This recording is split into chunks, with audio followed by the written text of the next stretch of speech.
Numbers never lie. That's what my father always told me. While my brother James was learning to schmooze clients and charm investors, I was learning the language of spreadsheets and financial statements. Dad understood. He'd built Sullivan Global Enterprises from nothing, and he knew that behind every successful company was someone who understood its true story through its numbers. The real power isn't in the boardroom, Emily, he'd say, reviewing quarterly reports with me late into the night. It's in knowing what these numbers mean. They tell you everything, if you know how to listen. I was listening now, staring at my computer screen at 2 a.m. My office dark except for the soft glow of monitors. The numbers were telling me something was very wrong at Sullivan Global. "Still here, sis?" James's voice made me jump. My brother stood in the doorway, impeccable in his tailored suit despite the late hour. "You know, normal people go home sometimes." I minimized the spreadsheet quickly, but not before noting the discrepancy in the Asian subsidiary's accounts. $50 million that seemed to appear and disappear like magic. "Just finishing up the quarterly audit," I said carefully. "Someone has to keep track of the details." James laughed, that rich, confident laugh that had charmed countless investors and business partners. Always the diligent one. That's our Emily, stuck in the details while the rest of us focus on the big picture. The big picture. Like the mysterious new investors James had brought in 3 months ago, right after Dad's stroke. Like the sudden restructuring of our Asian operations. Like the offshore accounts I discovered hidden in layers of shell companies. "The board meeting's on Monday," James continued, walking into my office uninvited, as always. "I'll need the financial reports by tomorrow afternoon. There are some irregularities I need to check first," I said, watching his reaction carefully, especially in the Asian divisions. "Just clean it up and sign off." He cut me off, his smile never wavering. "You know how these international operations can be. Lots of moving parts. Moving parts, like the $50 million that kept moving in ways that defied both accounting principles and legal regulations." "James," I started, "as CFO, I have responsibility." "As CFO," he laughed again, but there was an edge to it now. "Emily, let's be real. You're CFO, because Dad felt guilty about giving me the CEO position. We both know who really runs this company." The words stung, but I kept my face neutral. 15 years I'd worked here, starting in the accounting department right out of college. I'd earned my CPA, then my MBA, worked my way up while James spent his time at charity galas and golf courses. When Dad promoted me to CFO 5 years ago, it wasn't guilt. It was recognition of the 100-hour weeks I'd put in, the millions I'd saved the company through careful financial management. "The numbers don't lie, James," I said quietly, echoing Dad's words. "And these numbers are telling me something's wrong." His smile vanished. "The numbers tell whatever story we need them to tell. That's business, sis. Maybe if you'd spent less time with your spreadsheets and more time in the real world, you'd understand that." I opened my mouth to argue, but my phone buzzed. A text from Maria, my assistant. "They're deleting files from the servers. Trading records, wire transfers, everything." My heart stopped. I'd asked Maria to monitor the system after hours, suspecting something like this might happen. But I'd hoped I was wrong. Hoped my own brother wouldn't.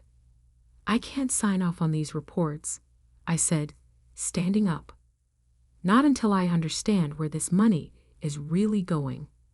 James's face hardened. "Actually, you won't be signing anything."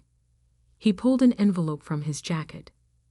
"The board has voted to terminate your position effective immediately. The board? I stared at him. There hasn't been a board meeting. Emergency session. Conference call. Your concerns about our international operations were deemed disruptive to company stability. He dropped the envelope on my desk. Clean out your office. Security will escort you out.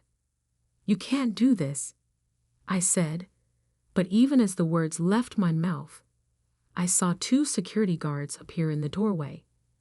Dad trusted me too. Dad's in a hospital bed, James snapped. And this company needs real leadership, not some accountant obsessing over decimal points. Get out, Emily. You're done here. I looked at my brother, really looked at him, and for the first time, I saw him clearly. The designer suit couldn't hide the desperation in his eyes, the slight tremor in his hands. Whatever he was involved in, it was bigger than I'd imagined. Silently, I gathered my personal items into a box. Pictures of Dad and me at my MBA graduation.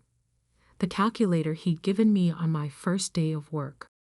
The family photo from better days, before Mom passed, before James decided success meant something different than Dad had taught us. Your company laptop and phone stay here, James said, watching me pack. And Emily, don't try anything stupid. Remember who has the power here. I walked out without a word, past the security guards, past Maria's empty desk, past the portrait of Dad in the lobby. In my car, I pulled out my personal phone and sent 2 messages. First, to Maria, download everything. Use the secure server we discussed. Then to a number I'd hoped I'd never have to use. Robert Torres, my old college roommate, now a senior investigator with the SEC. Remember when you said you owed me a favor? I need it now. Finally, I opened my briefcase and removed the external hard drive I'd been updating daily for the past 3 months, ever since I'd first noticed the discrepancies, ever since James had started having private meetings with people who didn't show up in any official records. The numbers tell you everything, Dad's voice echoed in my memory, if you know how to listen. I'd been listening, Dad, and on Monday, everyone else would hear what the numbers had been telling me. James thought he'd won, thought firing me would silence the questions, bury the truth under layers of corporate bureaucracy and creative accounting. He forgot one crucial detail. I'd been tracking every number, every transaction, every lie for months. And I had proof of all of it. In my rearview mirror, I watched as the lights of Sullivan Global's headquarters grew distant. James would be calling emergency meetings now, trying to cover his tracks. But he'd never been good with details. Never understood that true power wasn't in the boardroom, it was in the numbers. Monday's board meeting would change everything. James just didn't know it yet. The weekend stretched before me like a battlefield waiting to be mapped. Sitting in my home office, surrounded by financial documents and hard drives, I began to piece together the puzzle I'd been collecting for months. Maria, what's our status? I asked during our secure video call. My assistant, though technically now my ex-assistant, had worked through the night. I got everything, she confirmed, dark circles under her eyes. Trading records, wire transfers, emails. James didn't just delete files. He tried to rewrite them, but he doesn't know about our backup server. I smiled grimly. James had always underestimated the tech nerds, as he called them. What about the Asian subsidiaries? That's where it gets interesting. Maria shared her screen, showing a complex web of transactions. Remember that $50 million that kept disappearing? I traced it. They've been using our legitimate Asian operations as a front for money laundering. I finished, the pieces finally clicking into place. The new investors James brought in after Dad's stroke. They're using our company to clean dirty money. The scope of it was staggering. For 3 months, they've been running a sophisticated scheme, using Sullivan Global's reputation and international presence to make illegal funds appear legitimate. No wonder James had been so desperate to keep me away from the real numbers. My phone buzzed. Robert Torres from the SEC. Emily, his voice was serious. I've reviewed what you sent. This is bigger than corporate fraud. We're talking international money laundering, possible connections to organized crime. Are you sure you want to get involved? These people are destroying my father's company, I replied. I don't have a choice. Then we do this officially. I'm bringing in my team. But Emily, be careful. People like this, they don't just fire whistleblowers. After hanging up, I received an unexpected call from Samuel Wong, our longtime head of Asian operations. Miss Sullivan, he said quietly, I heard about what happened. There's something you should know. Your brother's new partners. They visited our offices last month, made certain demands. When I refused, they threatened my family. My blood ran cold. Why didn't you tell me sooner?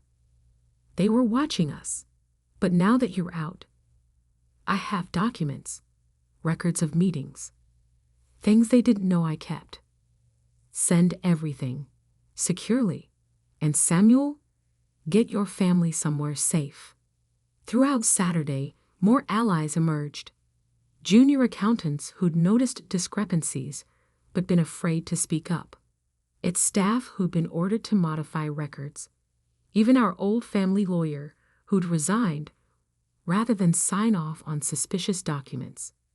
Your father would be proud, he told me. He always said you were the one who truly understood the business. But James wasn't idle.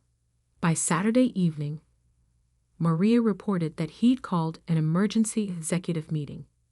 They were planning to present a completely revised set of financial statements at Monday's board meeting, ones that would hide all traces of their illegal activities. They're going to pin any irregularities on you, Maria warned. Paint you as a disgruntled employee making false accusations. I worked through the night, organizing evidence, building an airtight case. Every transaction, every fraudulent record, every altered document carefully cataloged and cross-referenced. The numbers told a story of betrayal, greed, and corruption, but also of hubris. James and his partners had been so confident in their scheme that they'd left trails everywhere.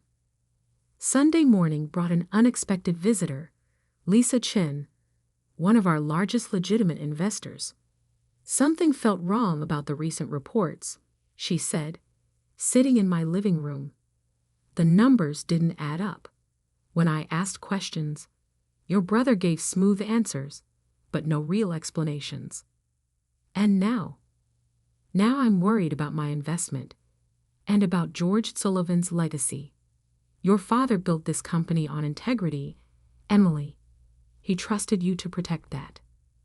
I showed her some of what I'd discovered. Her face hardened as she understood the implications. The board needs to see this, she said. All of it. I'll make sure they do. But we weren't the only ones preparing for Monday. That afternoon, I received a warning from our head of security. James had hired private investigators to dig up dirt on me. They're trying to discredit you, he said. Looking for anything they can use.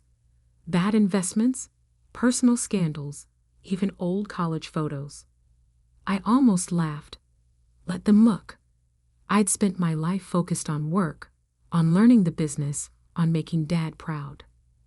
The worst they'd find would be some boring tax returns and a lot of late nights at the office. As Sunday evening approached, Maria called with urgent news. They're planning to announce a major restructuring tomorrow, she said. spinning off the Asian operations into a separate company.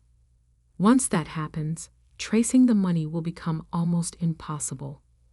I looked at the family photo on my desk. Dad, Mom, James and me at the company's 20th anniversary celebration. We were all smiling, proud of what our family had built. How had we gone from that to this? My phone buzzed with a text from James. "It's not too late to back down, sis. Take the severance package. Walk away. Some things are better left alone." I didn't reply. Instead, I sent one final email to Robert Torres, attaching the last pieces of evidence. "Everything's ready," I wrote. "Your team knows what to do." His response was immediate. "We'll be there. Just make sure the board stays in that room long enough to hear the truth." I spent the final hours of Sunday going over every detail one last time. The evidence was clear, irrefutable. But evidence alone wasn't enough. I needed to present it in a way that even James couldn't talk his way around. Dad's voice echoed in my memory. "Numbers tell stories, Emily, but it's people who have to listen." Tomorrow, they would have no choice but to listen. Tomorrow, every number, every transaction, every lie would be exposed. I picked up the family photo, touching Dad's face behind the glass. "I'll fix this," I promised. "Whatever it takes." Monday morning dawned cold and clear. I arrived at Sullivan Global's headquarters early, parking in my old spot out of habit. The security guard at the front desk, Mike, who'd watched me grow up in these halls, looked torn between duty and loyalty. "Miss Sullivan, I'm supposed to," he began. "She's with me," Lisa Chen interrupted, appearing at my side. As a major shareholder, her authority couldn't be questioned. "We're here for the board meeting." James had chosen the largest conference room for today's meeting, no doubt planning to make a show of the company's bright future. As board members filed in, I sat quietly in the back, ignoring the whispers and stares. At exactly 9 a.m., James strode in, flanked by his new partners. Men in expensive suits whose names appeared nowhere in official company records. He faltered slightly when he saw me, but recovered quickly. "Ladies and gentlemen," he began smoothly, "thank you for coming. Before we begin, I should address the elephant in the room. My sister Emily, our former CFO, has made some unfortunate accusations." "Accusations?" I stood up. "No, James. I've made discoveries, and the board needs to hear them." "Emily," he said, his smile strained, "you're not authorized to be here. Security?" "Actually," Lisa Chen interrupted, "as a major shareholder, I've invited Ms. Sullivan to present her findings. The board deserves to hear both sides." James's new partners shifted uncomfortably. One reached for his phone, but at that moment, the conference room doors opened again. Robert Torres walked in, followed by a team of SEC investigators. "Nobody leave this room," Torres announced, showing his credentials. "And please, everyone turn off your phones." "What is this?" James demanded, but I could see the fear breaking through his polished facade. "This," I said, connecting my laptop to the projector, "is what happens when you forget that numbers don't lie." For the next hour, I laid out everything. The money laundering scheme disguised as legitimate international trade, the falsified records, the threats against employees who asked questions. With each revelation, I watched James's face grow paler. "These accusations are ridiculous," one of his partners interjected. "You can't prove." Actually, Samuel Wong's voice came through the video conference screen. "She can. Our head of Asian operations proceeded to share his own documentation, including recordings of threatening conversations. James tried one last time. The company needs this restructuring. We're expanding, growing. You're destroying everything Dad built. I cut him off. And for what? To impress these criminals? To feel powerful? You don't understand business. He spat. You never did. You were just an accountant. No, a weak voice said from the doorway. She's my daughter. Everyone turned. There, in a wheelchair pushed by his nurse, was our father. Dad? James whispered. You're supposed to be in the hospital. Lisa called me, Dad said, his voice thin but clear. Told me what was happening to my company, to my family. His eyes met mine, filled with tears and pride. Show them, Emily. Show them what you found. I pulled up the final set of documents, the complete trail of every illegal transaction, every falsified record, every dollar that had been laundered through our legitimate businesses. The SEC has everything, I announced. So do the FBI and Interpol. It's over, James. What happened next was chaos. James's partners tried to flee, but found federal agents waiting outside.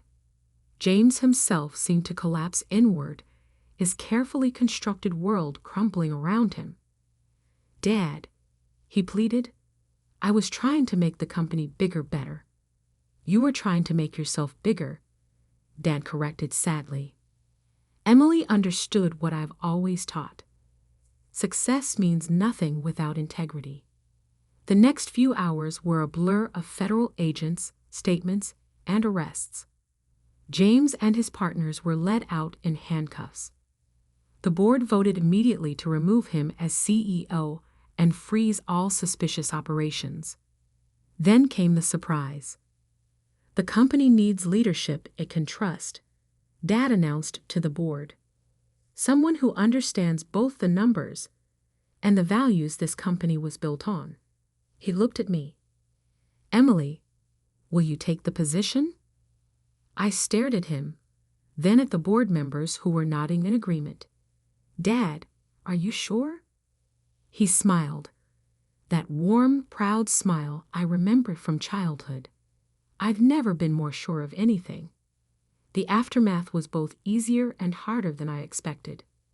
The company's stock took a hit when the news broke, but our transparency about the situation and immediate corrective actions helped restore investor confidence. Many of James's illegal deals could be unwound, saving us from major losses. More challenging was the personal cost. James faced serious criminal charges. Mom's old friends stopped inviting us to social events. But Dad was there every step of the way, back in the office part-time, helping me rebuild what had almost been lost. 6 months later, I sat in what had been James's office, my office now, looking at the same family photo I'd kept through everything. A knock at the door interrupted my thoughts. Ms. Sullivan? Maria entered, now officially my chief of staff. The new compliance team is ready for your review, and the Asian division reports record legitimate profits this quarter. I smiled. Dad always said, the numbers never lie. She finished with a grin. We know. That evening, I visited James in prison. He looked different, smaller somehow, without his expensive suits and confident smile. I'm sorry, he said, not meeting my eyes. I forgot what Dad taught us, about what really matters. The company's doing well, I told him. Honestly well. When you get out, if you want to learn the right way. He nodded slowly. Maybe start me in accounting. I laughed. The first real laugh we'd shared in years. We'll see. Later, having dinner with Dad in his favorite restaurant, I asked the question that had been bothering me. Did you know? When you made me CFO, that something like this might happen? He set down his fork. I knew James was charming but careless. And I knew you were not just an accountant. You were someone who understood that numbers are really about people, about trust, about doing things right. He squeezed my hand. You saved more than the company, Emily. You saved our family's legacy. Looking at him, I realized he was right. Sullivan Global wasn't just about balance sheets and profit margins. It was about the values behind the numbers, the trust we'd rebuilt, the lessons we've learned. James had thought power came from corner offices and fancy titles, but Dad had been right all along. Real power came from understanding the truth in the numbers and having the courage to stand by that truth, no matter the cost. Today, Sullivan Global is stronger than ever. Our compliance department is the industry standard. Young accountants fight for internships here, knowing they'll learn more than just numbers. They'll learn integrity. And in my office, next to the family photo, sits a new plaque with Dad's old saying, "Numbers never lie, but it takes wisdom to hear what they're telling you." James gets out of prison next year. Yesterday, he sent me his application for an entry-level position in our accounting department. I smiled as I approved it. Because sometimes the best revenge isn't about destroying someone, it's about showing them a better way. One honest number at a time.